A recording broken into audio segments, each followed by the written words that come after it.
É un proxecto que gusta ao alcalde de Meis, os responsables da comunidade de Montes de San Vicente e a moitos veciños da vila, pero non a todos. Para aqueles que teñan dúbidas, o alcalde quixo hoxe despexar incógnitas e facer un chamamento á calma. Que ninguén se preocupe, dixo o rexedor, porque o Concello encargarase en todo momento de vixilar o proxecto. O Concello, e así o acordamos coa comunidade de Montes, será o que controle o tipo de proxecto que se vai a levar a cabo, a maneira de facelo, e se hai algún problema que poida contradicir a nosa normativa ou o noso plan xeneral, pois para eso estamos, non?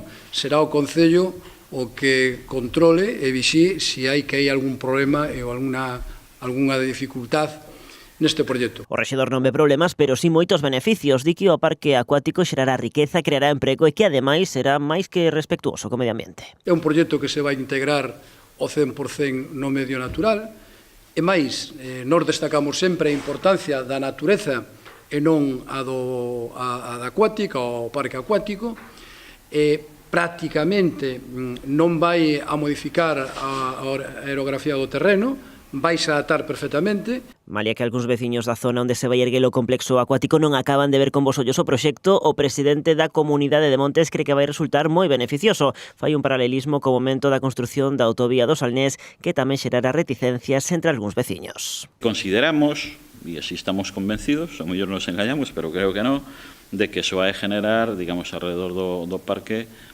unha serie de especulacións, de compra de terrenos, de locales, de casas, porque de feito pois xa veciños dali pegaos, oye, pois eu vou a ver se eso xa está e tal, vou a ver, pois teña planta de arriba para alquilar, para tal, vou mirar como, bueno, pois por que non? Outros, oye, non habrá un terreno por ali, a comunidade non vende un terreno de 500 metros. Non sei para qué, pero bueno. O Parque Acuático de Meis ocupará unha extensión de 70.000 metros cadrados. A empresa encargada da súa xestión pagará aos comuneiros un canon anual de 20.000 euros durante os vindeiros 29 anos. Se todo vai segundo previsto, o complexo podería abrir as súas portas antes do previsto nun principio. Agora estímase que a súa inauguración podería ser antes do verán do 2019.